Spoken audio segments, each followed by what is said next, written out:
the Negro, namely the race problem, integration, civil rights issue, are all nothing but tools used by the whites who call themselves liberals against another group of whites who call themselves conservatives, either to get into power or to retain power. Among whites here in America, the political teams are no longer divided into Democrats and Republicans. The whites who are now struggling for control of the American political throne are divided into liberal and conservative camps. The white liberals from both parties cross party lines to work together toward the same goal. And white conservatives from both parties do likewise. The white liberal differs from the white conservative only in one way. The liberal is more deceitful, more hypocritical than the conservative. Both want power, but the white liberal is the one who has perfected the art of posing as the Negro's friend and benefactor. And by winning the friendship and support of the Negro, the white liberal is able to use the Negro as a pawn or a weapon in this political football game that is constantly raging between the white liberals and the white conservatives. The American Negro is nothing but a political football, and the white liberals control this ball through tricks or tokenism, false promises of integration and civil rights. In this game of deceiving and using the American Negro, the white liberals have complete cooperation of the Negro civil rights leader, who sell our people out for a few crumbs of token recognition, token gains, token progress. In the New York Tribune, in an editorial dated February the 5th, 1960, they pointed out that out of 11 million qualified Negro voters, only 2,700,000 actually take time to vote. This means that, roughly speaking, only 3 million out of the 11 million Negroes who are qualified to vote take an active part. And the remaining 8 million remain voluntarily inactive. And yet it is this small minority, the 3 million Negro voters, who help determine who will be the next president. If who will be the next president can be influenced by 3 million Negro voters, it is easy to see why the presidential candidates of both political parties put on such a false show with the Civil Rights Bill and promises of integration. They must impress the 3 million voting Negroes who are the actual integration seekers. And if so much fuss is made over these 3 million integration seekers, what would the presidential candidates have to do to appease the 8 million non-voting Negroes if they ever decided to become politically active? They hold the balance of power. Who are the 8 million non-voting Negroes?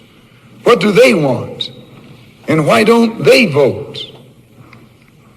The 3 million Negro voters are the so-called middle-class Negroes, or high-class Negroes, or uppity Negroes, who are referred to by the late Howard University sociology professor E. Franklin Frazier as the black bourgeoisie, who have been educated to think. What's going on? What's going on? What's going on? What's going on? Give me a second as I'm about to announce that I am on a live stream. I think that YouTube has me under a shadow ban, if you will. So since I'm under a shadow ban, I have to go in and alert everyone that I am, on live. So if you would be as so kind to me as to wait for just one moment as I sit here. But I do want to say that I was talking to one of my day one supporters or whatever, one of my boots on the ground supporters earlier, and we got to talking about just I got to talking about what all had went on out here, and I think that it's time to tell some real stories or whatever. So this show is about to be completely off script. Like I'm not about to have no whole bunch of notes. I ain't finna do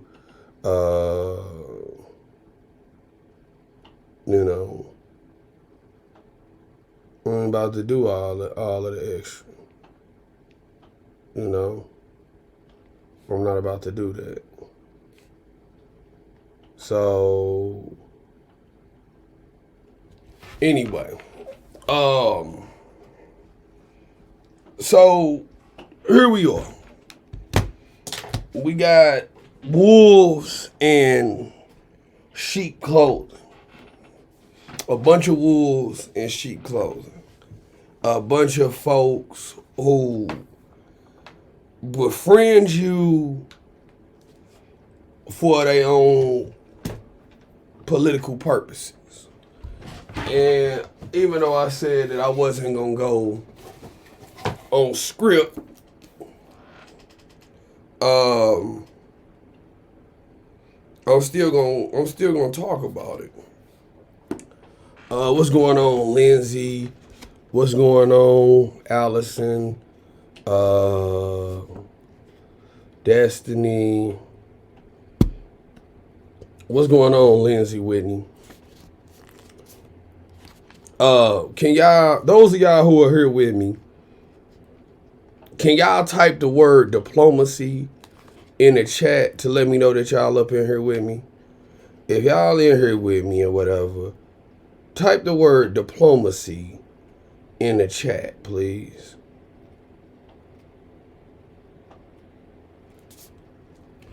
Let me see here. Diplomacy.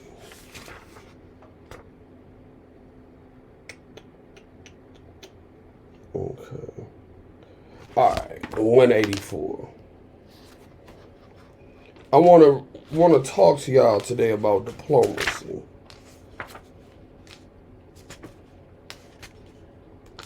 And I want to read to y'all straight out of The Art of War, right?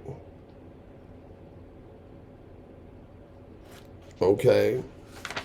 I want to read to y'all straight out The Art of War, okay? And so this comes straight from The Art of War, all right? This is the book on warfare. And let me give y'all a little bit of the background of how we got here. Okay, because I ain't even planning on getting in the book, but I'm going to have to get in the book. So I was talking to, one of my day one. And, everybody called me big military and all of that shit. And, I have, worked on the highest levels of government in my life. But that's neither here nor there. So I was explaining to her that, I said, hey, I have worked on multi-million-dollar systems. Like, I done worked on hundreds of millions of dollars worth of, like, networking, computer equipment in my lifespan. I worked on all types of firewalls, all types of proxies, all types of, you name it, packet capturing devices, all types of like network scanners, vulnerability scanners. I worked on some of the most powerful shit that you have probably seen. Configured it, ran it through the ringer. I got certifications here. Feel me? This certification right here, right? And I know green screen is fucking it up a little bit, but this certification right here is worth $140,000. You know, that one, this one, you know, all of that shit. And there's a couple more of them that back there that I don't feel like going to get. I done worked on all of these different pieces of equipment, and what I had to explain to, you know, the person I was speaking with is that despite me working on all of this equipment, I worked on the most powerful equipment in the world. And the problem in any computer network, the main threat to any computer network is not anything on the network, but it's the people who use the network. People who do things like write passwords down on a piece of paper and leave it at their desk. Or people who will have a classified conversation on an unclassified phone. Or people that start telling shit that they don't even know that they're not supposed to be speaking on. Or just people just not following and abiding by the rules. And so that's the euphemism for today. Because where I'm at right now is the fact that the people are the biggest threat to the continuation of prosperity. And a lot of times people want to move forward, but you can't really move forward because you have individuals within your ranks who are there promoting their own agenda. Okay? You have people within the ranks who are there promoting their own agenda. And we were talking about, you know, kind of like some of this R. Kelly shit, but it was bigger than just the R. Kelly thing. We was talking about life. You know, you have folks in your life who want to talk, who they will befriend you, not because they dig your friendship, not because they love you, not because they care about you, but simply to get what it is that you have access to or what it is that you have. And as long as those folks were in your circle, as long as those folks getting they good out the pot, then they all for it. But the moment that they see somebody else getting something that they not getting, or something that they think that they should have, then they change up. And I was talking about this friend that I have. And this friend that I have was a drug dealer. And he always used to tell me this story. So one day he met somebody, and, you know, he had a real good friend. They was tight, they was close, stick like thieves. So the person, you know, needed to go re-up. For those of y'all who don't know what re-up mean, they needed to go and buy more drugs, okay? And the person was, hey man, hey, we gonna get it. Let's just give this friend a name. We gonna call him Carl, all right? Hey Carl, you know, we need to go re-up, man. I need that good, you know, listen, man, I need that good, man. They calling, they buzzing, they calling. So Carl didn't want to go and re-up. Carl was like, shit, I'm good. I'm stocked up. I'm loaded. You know, but shit, I'll ride with you to re-up because Carl, he knew the plug. The plug is the supplier. Okay, I'm trying to break this thing down to applesauce so y'all can follow along. And what happened was they went and they did it and everything was cool. The getting was good. The flowing was good. You know, they had did some business before. Everybody was making money. Everybody was profitable. But this particular Carl knew to connect. Right. Carl knew to connect. Exactly.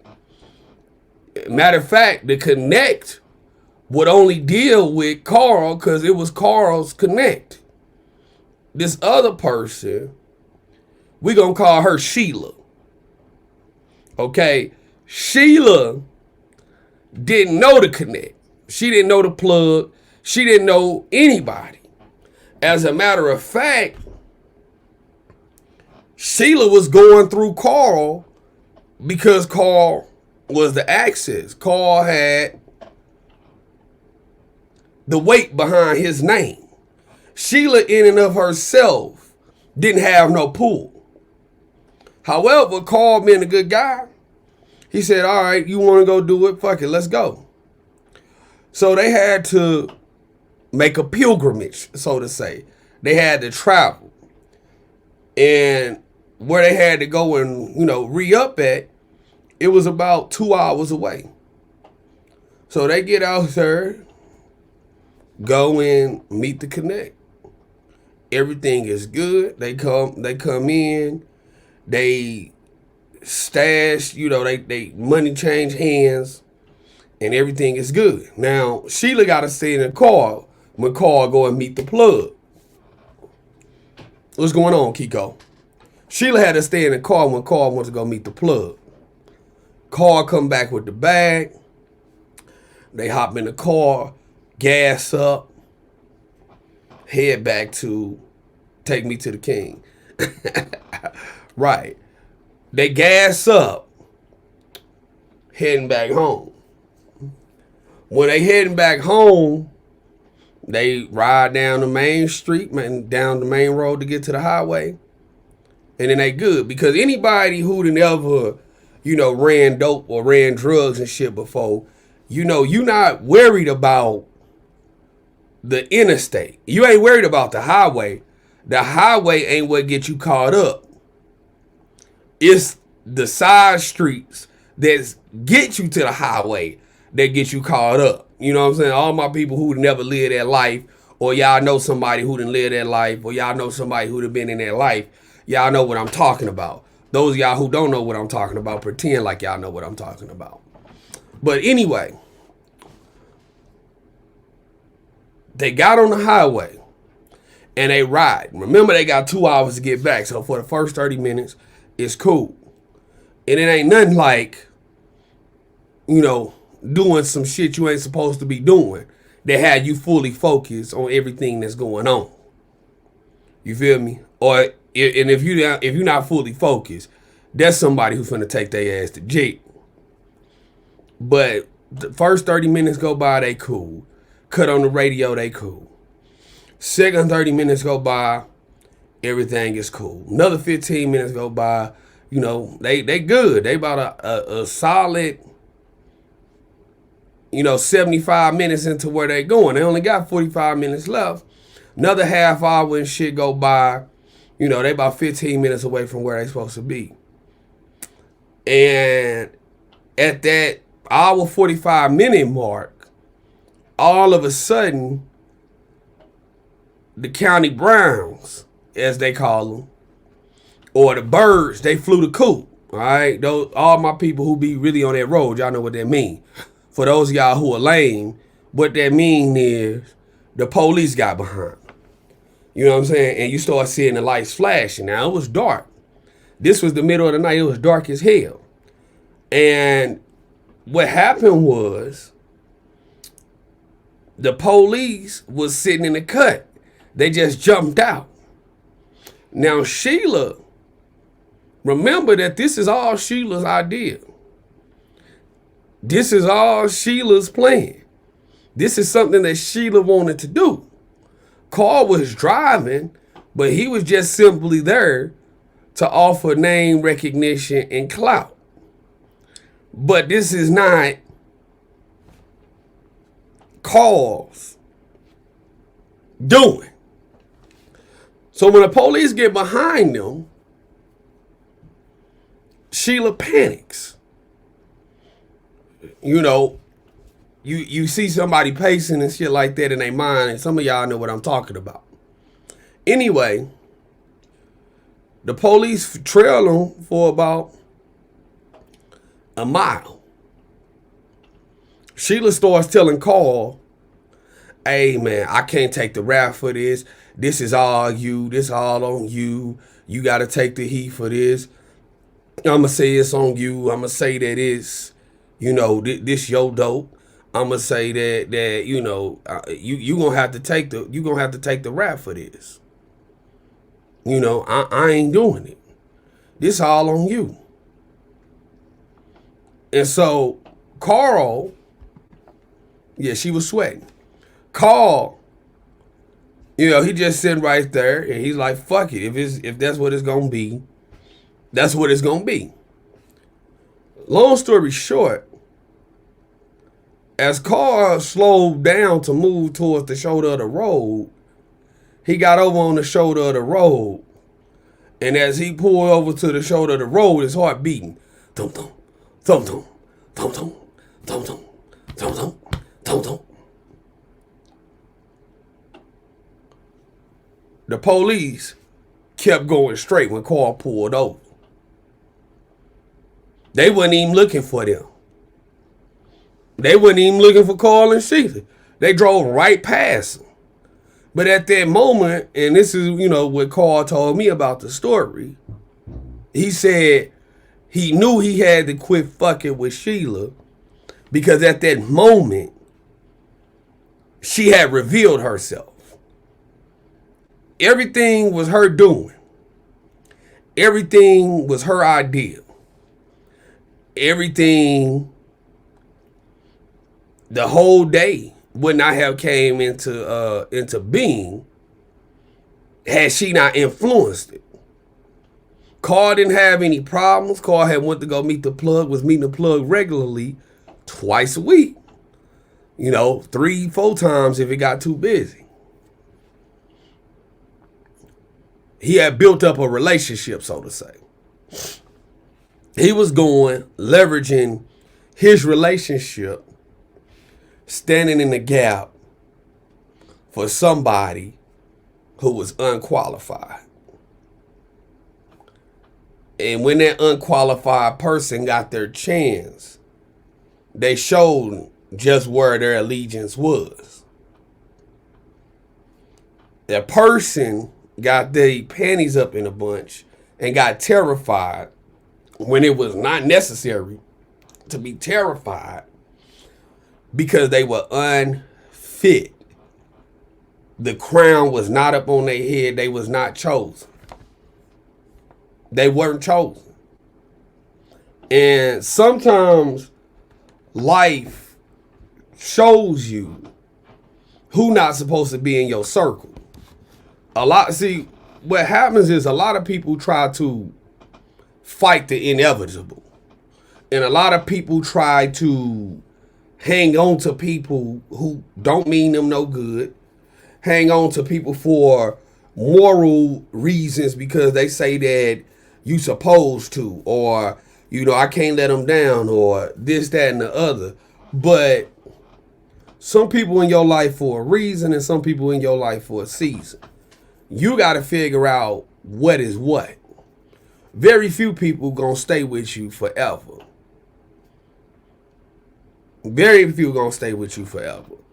When I first got into this game, this YouTube blogging game, this opinionated news network thing, grad school thing, this was a thought in my mind. This had been a thought in my mind for several years, like maybe 2 to 3 years. I had already had the graphics and things like that for opinionated, and it was really just a seed that needed to be watered, so to say.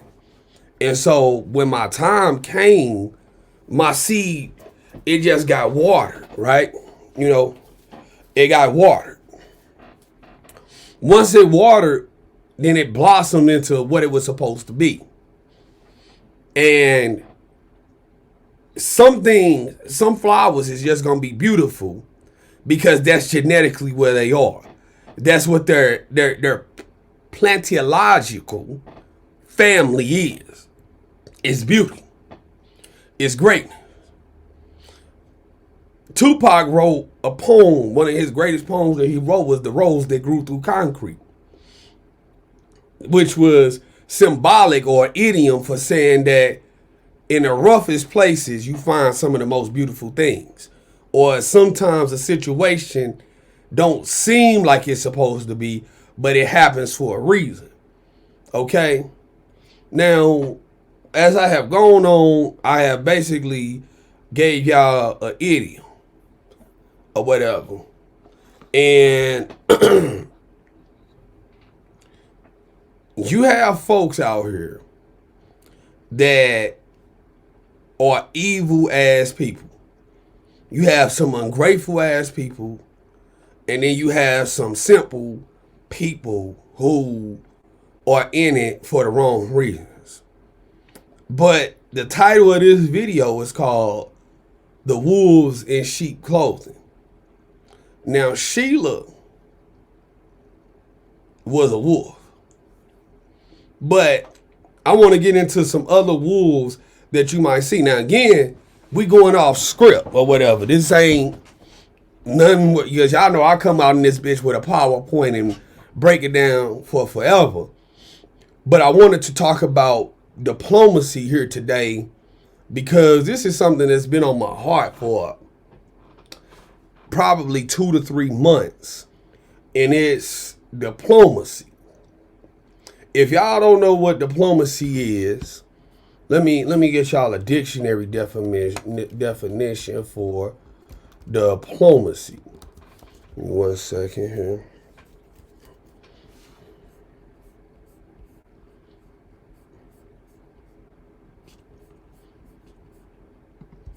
Okay. Diplomacy is the art of dealing with people in an effective and sensitive way. On a GED level, diplomacy is being full of shit, to say it plain. And when it's a war out, folks have to pick a side. You have to pick a side. Some of us have friends who play things right down the middle. And people who play things down the middle, those are people who think that they are being safe. People like to play things right down the middle and straddle the fence because straddling the fence is what they think is safe.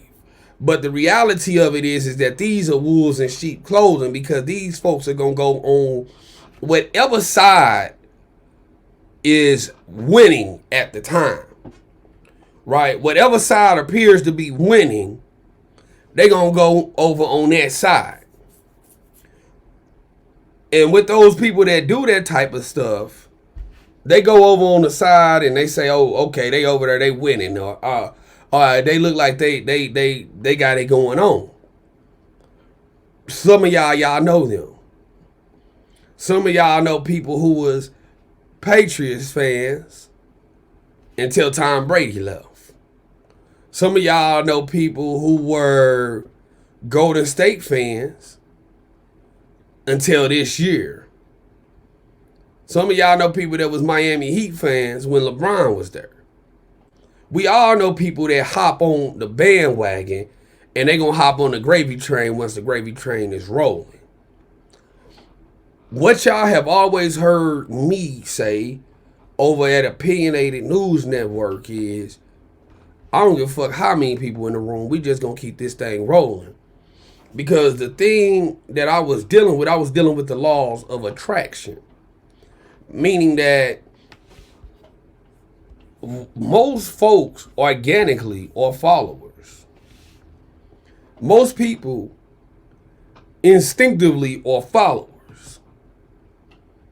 It's very few people that have intestinal fortitude to have a backbone, to stand for something, to say exactly how you feel. Most people are afraid to say how they feel because they have been brainwashed and have been taught, they have been beat as slaves to think that if I express how I really truly feel, then people might look at me weird. But what's on the other side of that expression, if you will, is somebody who is chained down and who's handcuffed, where your testimony, your revelation, or whatever it is that you gotta say, they have been waiting to hear that. They have been waiting to hear somebody who felt the way that they felt. But here in America, you don't have the freedom of expression. But you do have the freedom of expression. It's your First Amendment right. But most people are organically going to follow the group. Okay? They're going to follow the group. And so I done did live streams where it's been 500 people there. I done did live streams where it's been 5 people there. But the only important thing to me has always been to get through the message. Don't give them too much game. Listen, Cash Bag Mookie, when you saying don't give them too much game, you give the game. Because everybody grows and develops at a different rate. And the game that you spend today, it might be over their head. It might be something they have to come back and rewind this 3 years from now to pick up what it is that you're saying. See, I'm a black man, a descendant of Africa. And on them African temples, it said that a man know thyself. Man know thyself. Man is honest with himself. And so what I have always done is I've always lived in my truth. Whatever my truth is for the moment, I'm going to live in that truth. When I say something, I mean what I say. But I'm living in my truth. When I tell folks something, a lot of times people don't even have to go in and they don't go back and fact check it. They don't go back and Google a lot of the things that I say. People take my word as my bond because I live in my truth.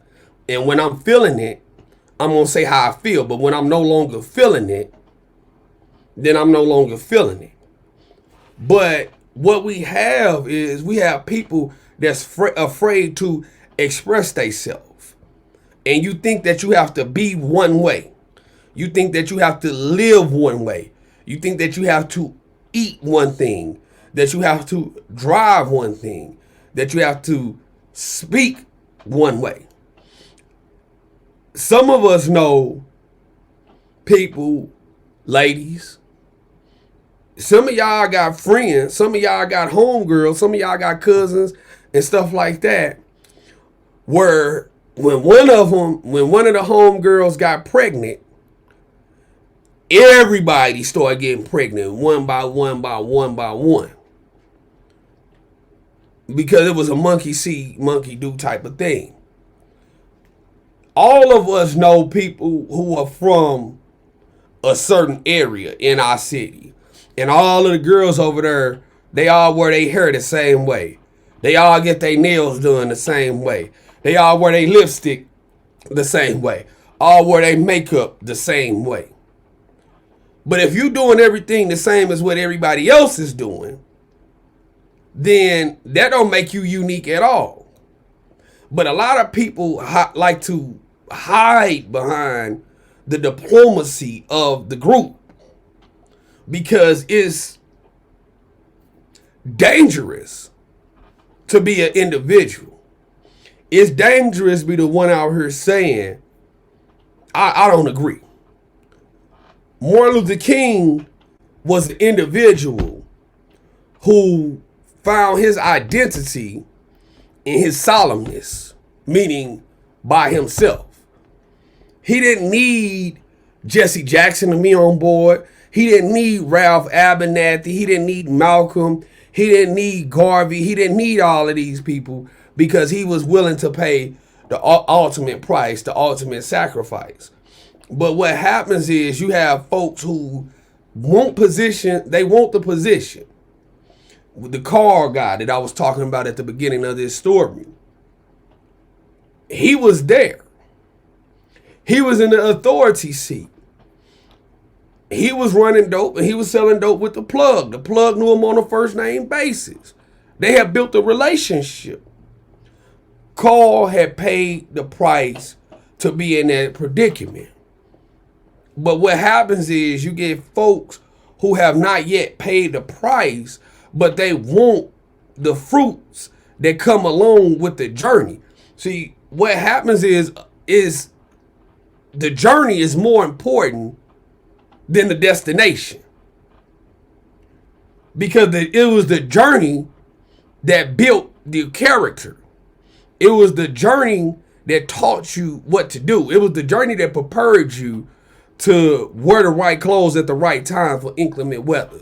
To put on your right boots, because sometimes you might be hiking and you're going to need some double grip boots to climb up that mountain. It was the journey that was preparing you the whole time. But a lot of times we got folks who want to skip the journey and go straight to the destination. And then when you get to the destination, it's bittersweet. Or you can't stay at the destination for too long because you ain't yet learned how to get there all the way. We have folks that try to tear folks down in order to build themselves up. Some of y'all know. Some of y'all pretend that y'all don't know. But if you have to dim somebody else's light in order for yours to shine brighter, then what do that say about you? If your scheming and conniving ways got you to where you are, how long do you think you're going to be able to say that? Going to be able to stay there? How long do you think you're going to be able to stay there? So many people want to fake their way to the top. In black culture, we got to fake it till we make it type of mentality that goes on and it permeates and is pervasive through our culture. Faking it till you make it. Well, sometimes it's better to start off on that ground floor and work your way up to the penthouse. Because you're going to remember the shortcuts. You're going to remember the exit routes of the building when you're working your way up to the penthouse. But some of us like to take cheat codes, but it ain't no cheat codes in life. You can't really cheat your way through this. When you come in and you're doing something on a grassroots level and you're trying to affect change on a grassroots level, it take you a while to get to where you're going. But you got the respect of the people because the people saw you building that thing from the grassroots. It makes success that much sweeter when you know that you worked and you earned your way to get there. You feel me? A lot of folks want to be in the king's seat. But heavy is the head that wears the crown. And if you ain't been going through the journey, your neck not going to be strong enough to hold the crown up on your head. So a lot of people get the crown and they don't know what to do with the crown because you ain't went through the journey to get there. Now, I told you we was going to talk about diplomacy. Nobody is diplomatic. When a war pops off, and if you don't have this book, I suggest that you go and buy this book right here, The 33 Strategies of War. And if that book is too expensive for you, get The Art of War by Sun Tzu. Buy The Art of War by Sun Tzu. Because every day we encounter warfare on a daily basis. But if you don't know military science, you don't know how to win the battles or how to win the wars that pop up because you don't know shit about warfare. When a war pops off, people pick a side like that. Instantly, folks pick a side. And what you encounter is a lot of folks who will say things like, well, you know, I fuck with both of y'all, or, you know, shit, I ain't getting in that, or whatever. That's the easy letdown. That's the folks telling you, I ain't fucking with you on that level. But that ain't for you to get upset about. That ain't for you to get your panties up in a bunch about. That ain't for you to even go out and act on.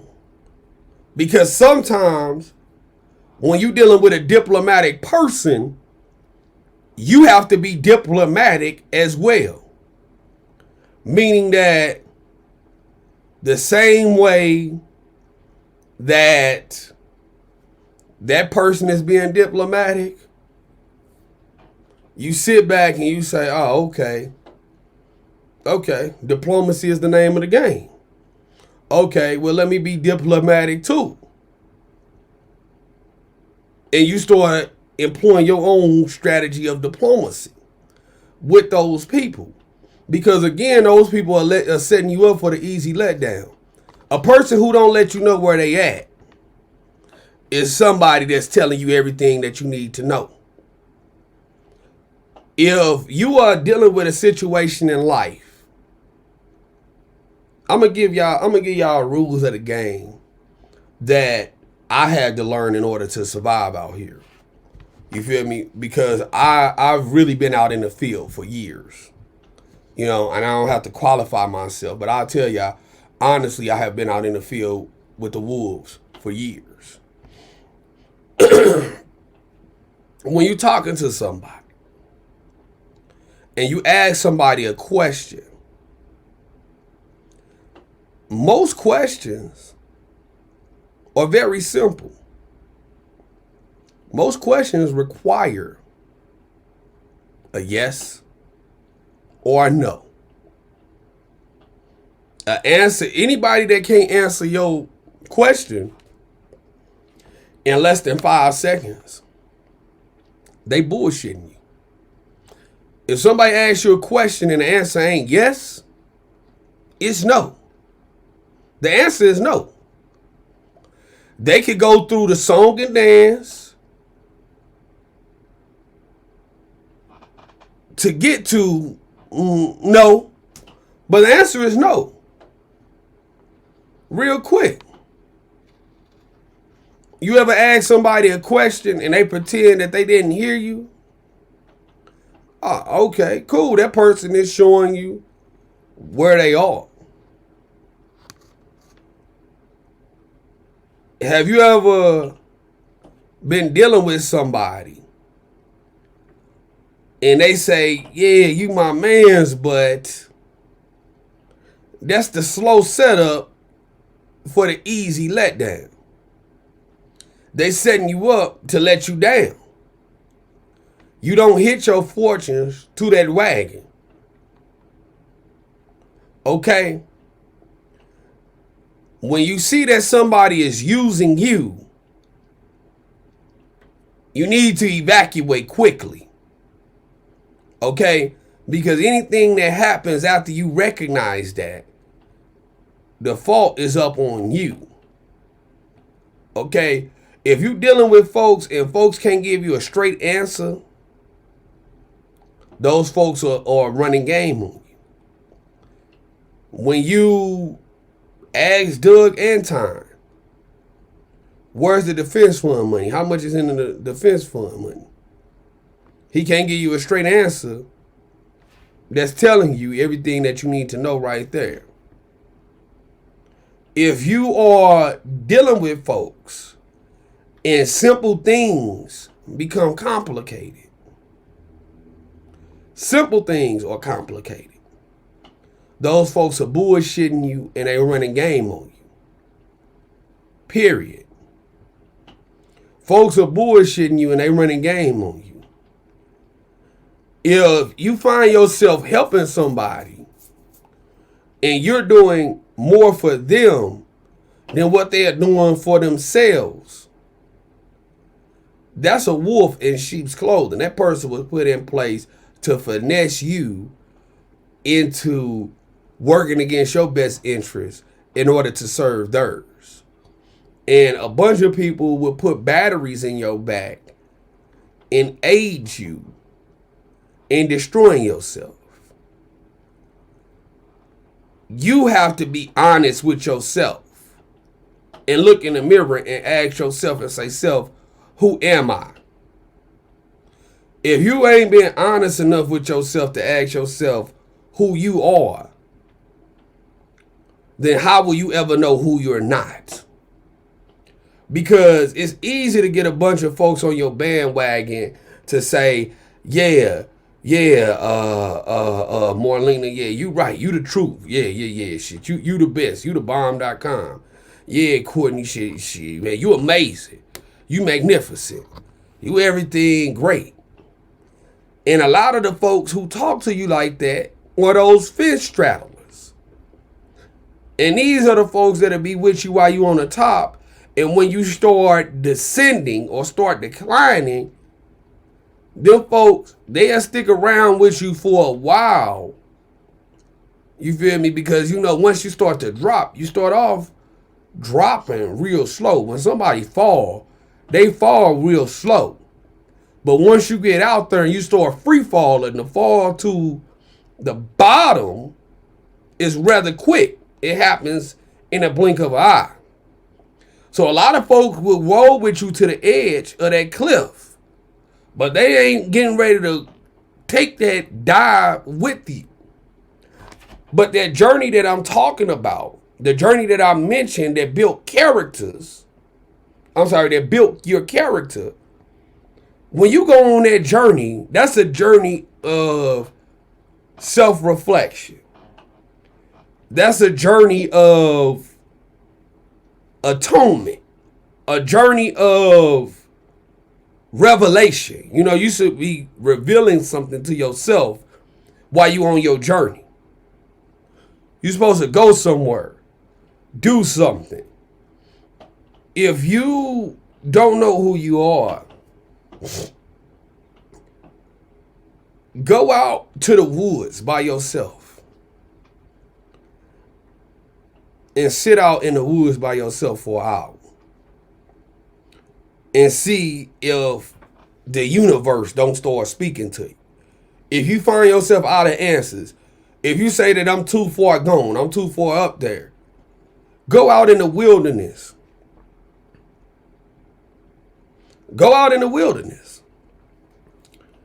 And God will find you out there. Whoever your God is, he will find you out there.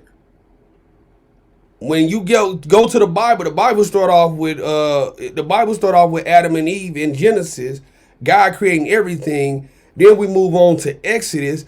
But when Moses went to the Pharaoh, he had to get his people back. He said, let my people go. He led them on a journey through the wilderness. For my biblical people out there, because I could talk that stuff too. They had to go on a journey through the wilderness. They had to go out there in nature and find themselves. From dust you were made, to dust you shall return. For my biblical people. You feel me? You got to go out there and find yourself. A piece of yourself. It's called Mother Earth. But how many times are people getting in tune with nature?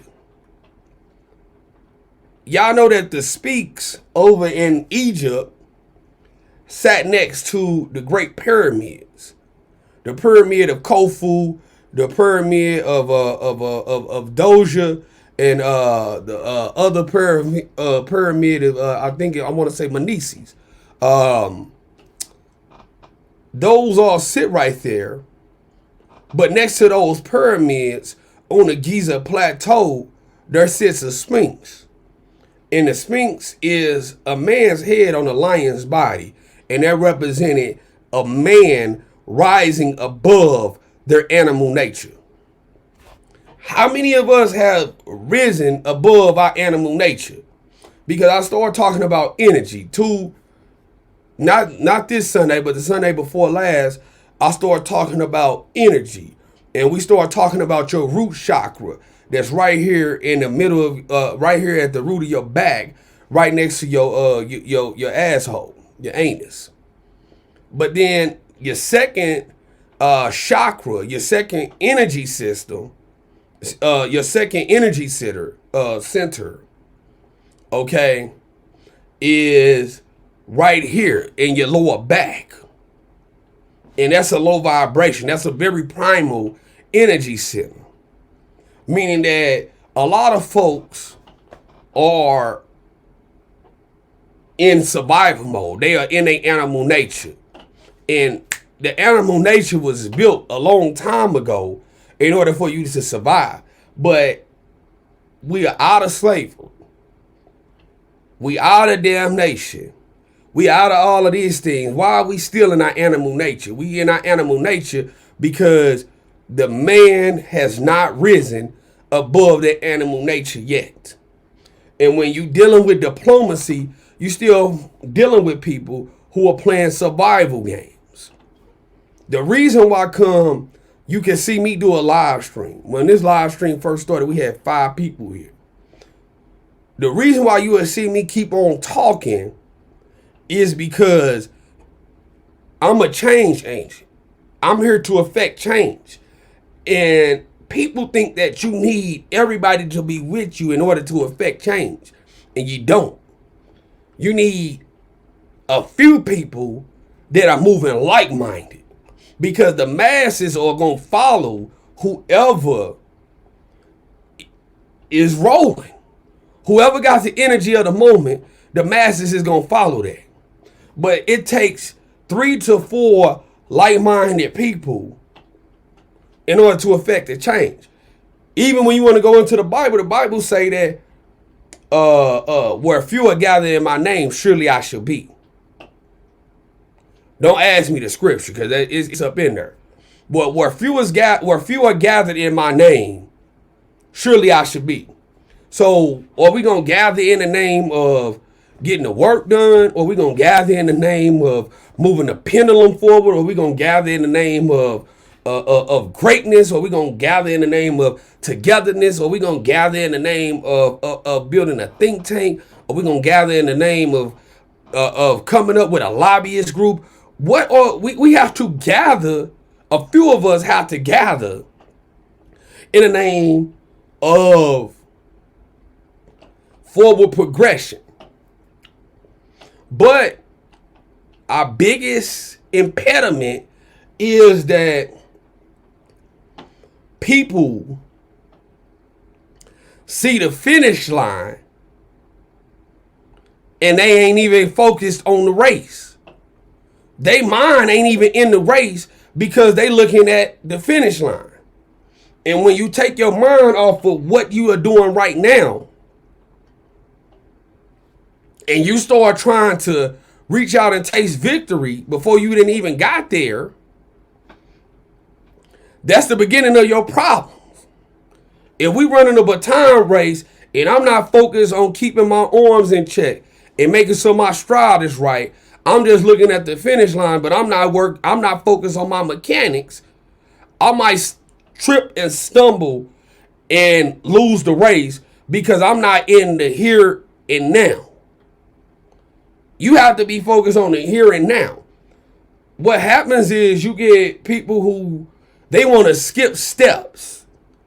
And anytime you skip steps, you are bound to repeat it. Folks want to take shortcuts. Ain't no shortcuts. Ain't no shortcuts in life. You gonna have to earn this. You gonna have to earn this. And so when you dealing with folks and folks want to skip past the steps, folks want to be crowned and they ain't did shit. then you dealing with somebody who's getting ready to trip and stumble and fall in a race. And I'm here to tell you tonight that we have tripped, we have stumbled, and we have failed in this race. We have failed. We don't know where the fuck we going. We don't know what the fuck we doing. We don't know why the fuck we doing what we doing. We just doing shit. We just doing shit. And people let their emotions cloud sound judgment. People try to say, okay, I'm this, I'm that, and I should be here, I should be there. The person who should be in the authority seat is the person who's most qualified. Okay? You can't take a goddamn polar bear out on a Serengeti plain. It's not qualified to be there. Genetically, it's not qualified to be there. It's too damn hot. So if you wouldn't take a polar bear and put a polar bear in the middle of Africa, would you take a lion and put a lion on the North Pole? No, because it's not qualified to be there. So when we are evaluating these leaders, we need to say, what are your qualifications, man? What are your qualified? When you trying to give me life advice, what makes you qualified to do this? If you looking at somebody, if you want to spot a manipulator, if you want to spot a deceiver, if you want to spot a con artist, I'm going to give you a simple way to spot a con artist. This free game. The way to spot a con artist is ask them, what's the last thing that you failed at? What are you horrible at? Where are your failures? Because, again, Thomas Edison said, I failed 99, listen, I didn't fail not one time. I found 99 ways how not to do it. Okay? But if you want to spot a con artist, ask them where were they failures at. A con artist would never admit their failures. Yeah, it might be buffering. It's the haters though. It's the haters. It's good. It's the haters. We good. We gonna work through it. Ask a con artist where did you fail at. A con artist not gonna admit they failed at anything because they don't want you to see their vulnerability. They don't want you to see their flaws. They don't want you to see their weakness. But if you want to spot a manipulator, ask them where they have failed at. Because every good leader then failed at something. Your failures is what make you a success. Don't nobody just come in and become a success overnight. So when y'all see people who will pop up and they have a channel and, they get a channel and they have 10,000 subscribers after their channel been on for a week.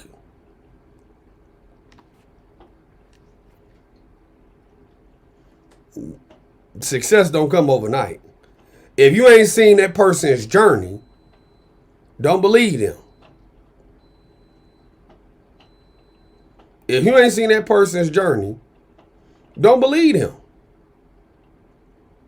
If you ain't seen that person struggle, don't believe him. If you don't know this person's temperament, don't believe him. If you don't know that person's fervor, don't believe him.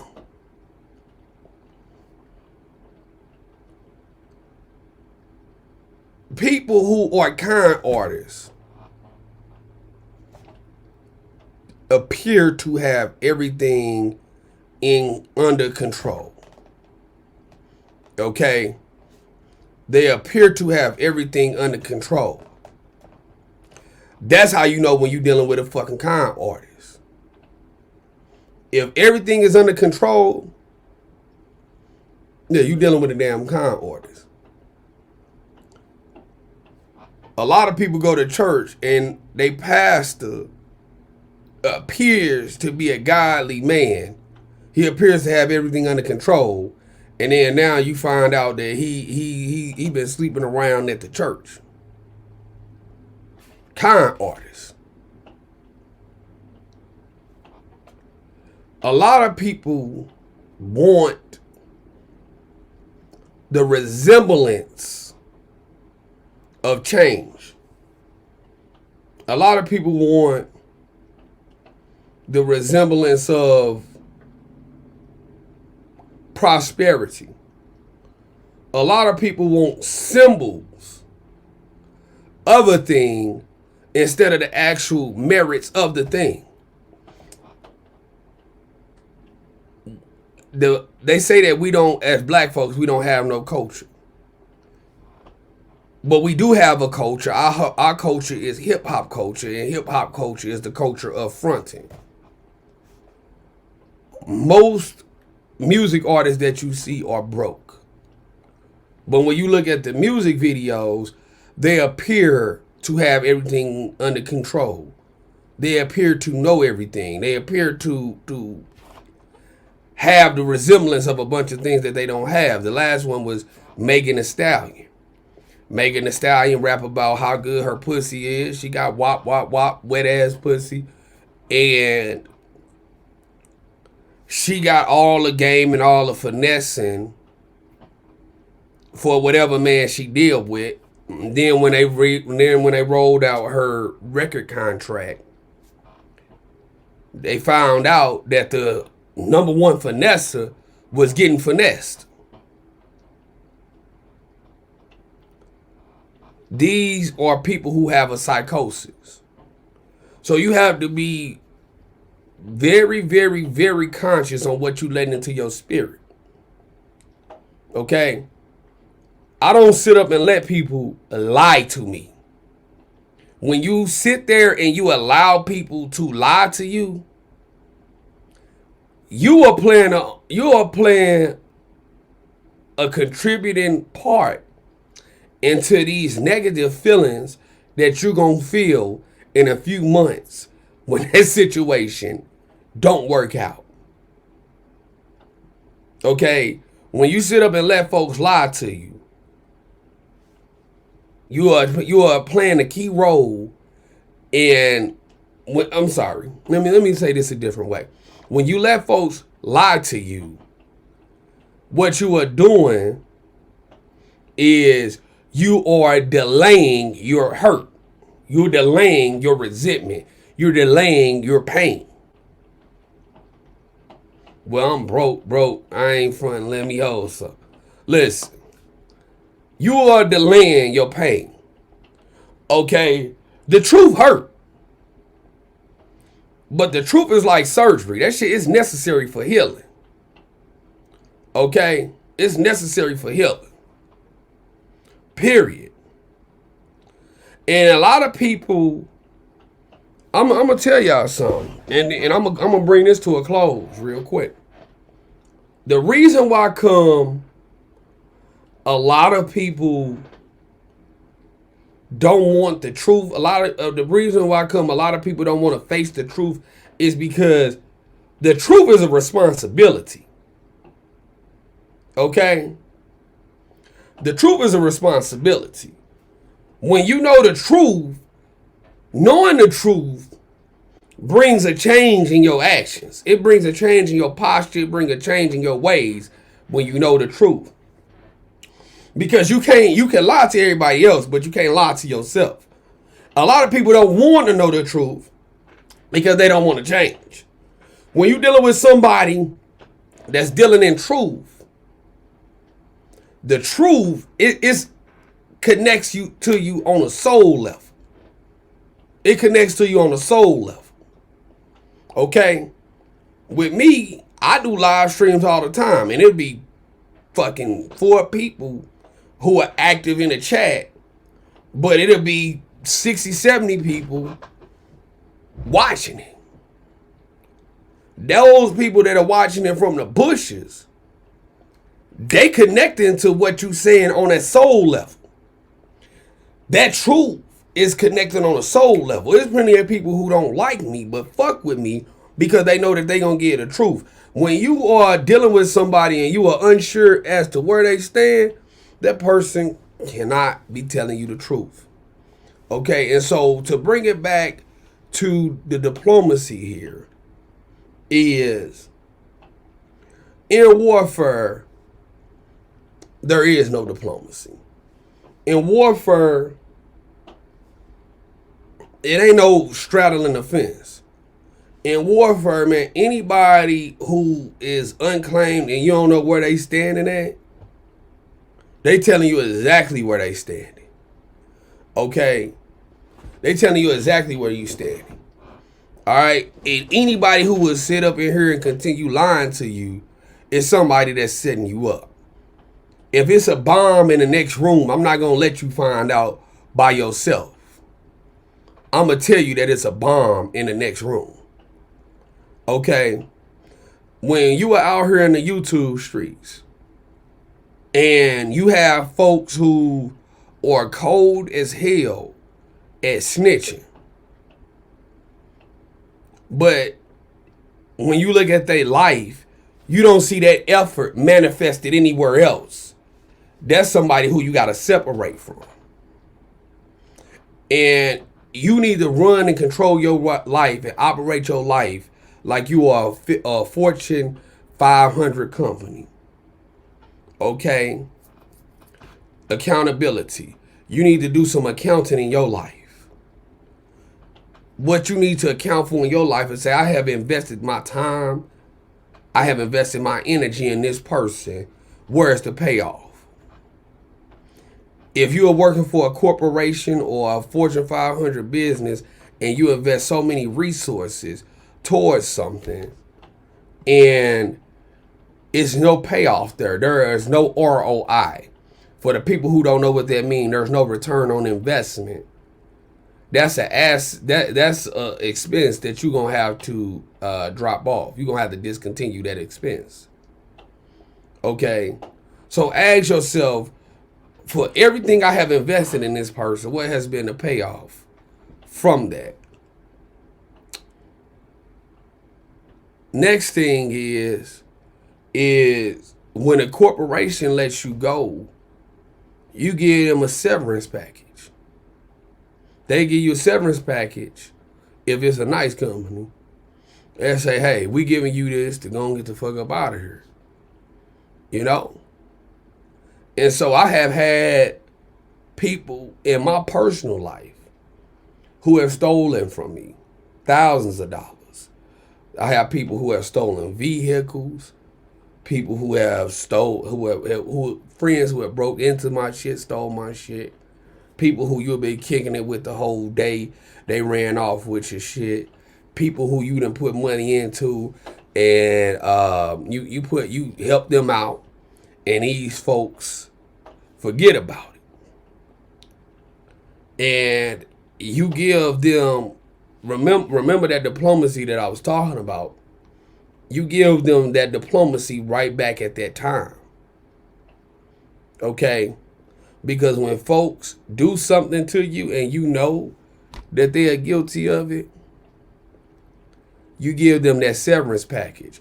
Whatever somebody stole from you, you don't have to go back and try to get it back. You don't have to go up in there and sit up and argue and stuff. You let them go, you let them run off with whatever they stole from you. Because whatever you do to get to some place, you have to continue doing that in order to stay there. So people who are cutthroat, deceivers, and connivers, and their cutthroat ways is what got them to where they are. They're going to have to continue being cutthroat to maintain their position. Okay? I'm Trent. I got where I am off of the research, off of the knowledge, off of my my oral skills, okay? Off of being an orator, off of the intellect. So I have to continue bringing you intellect to stay where I am. Okay? I don't have to scheme and scam and all of that stuff because I'm just not built like that. Okay? But when you look at somebody, you check their history. The greatest indicator of future behavior is your past. What has a person done in the past? That's what they're going to do in the future. And that, my people, that is the message for today, is that, listen, the greatest indicator of future behavior is your past presentation, man. You know, and I just want to thank y'all for coming through and you know, really listening to me, you know, listening to what I gotta say. You know, being out here with us. You know, I know y'all be tired of me coming on, you know, in the middle of the night, but that's what I gotta do. But okay, let me see. Let's see here. We gonna go to some of this old school real quick. I'm gonna take y'all to the bridge. All right. Let's go to some of this old school. When I was a mourner, I mourned both night and day. My Lord heard me. See, we ain't finna go there.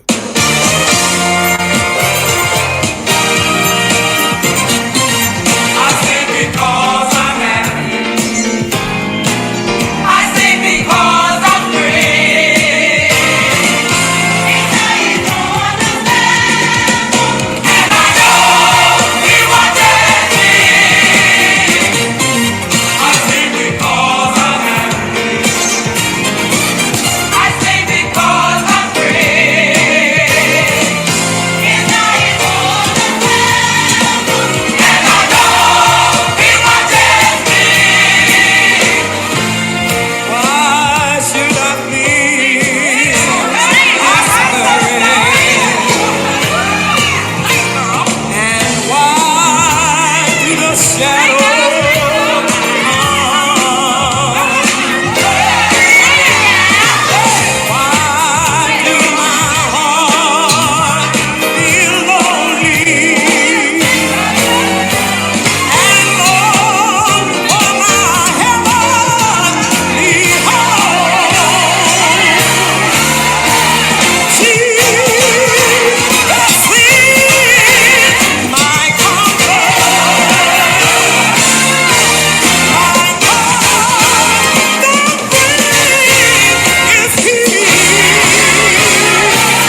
Hey. 1 minute. Before we get up out of here,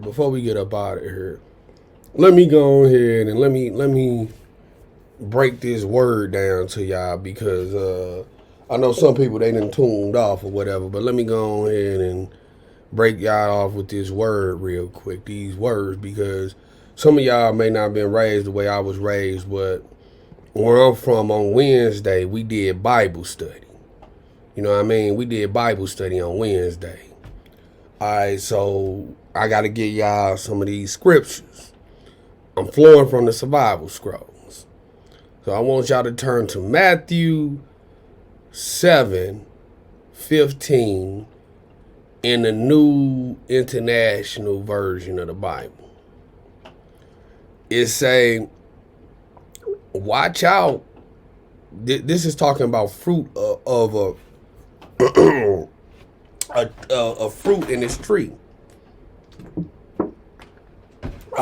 Excuse me. Shit. Anyway, watch out for false prophets. They come to you in sheep's clothing, but inwardly, they are ferocious wolves. By their fruit you will recognize them. Do people pick grapes from thorn bushes or figs from thistles? Likewise, every good tree bears good fruit, but a bad tree bears bad fruit. A good tree cannot bear bad fruit, and a bad tree cannot bear good fruit.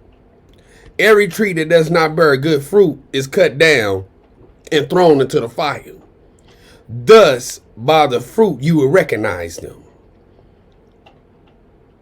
Not everyone who says to me, Lord, Lord, will enter the kingdom of heaven, but only the ones who does the will of my Father who is in heaven. Many will say to me on that day, Lord, Lord, do we not prophesy in your name, and in your name drive out demons, and in your name perform many miracles? Then I will tell them plainly, I never knew you. Away from me, you evildoers. Okay?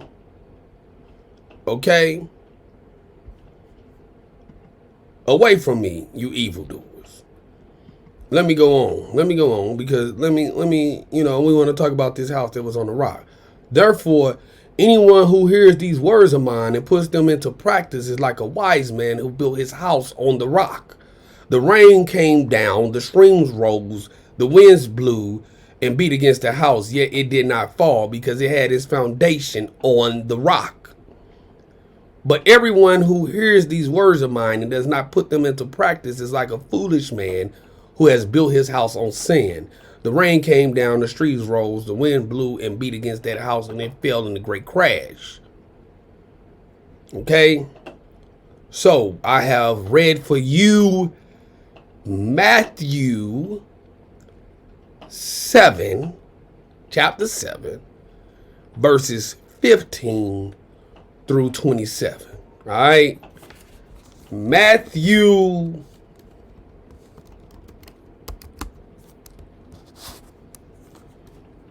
7, 15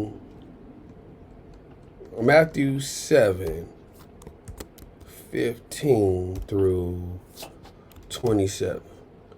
All right. So there you go.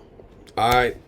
So listen, be easy, be safe, and we'll be back on Sunday. Peace.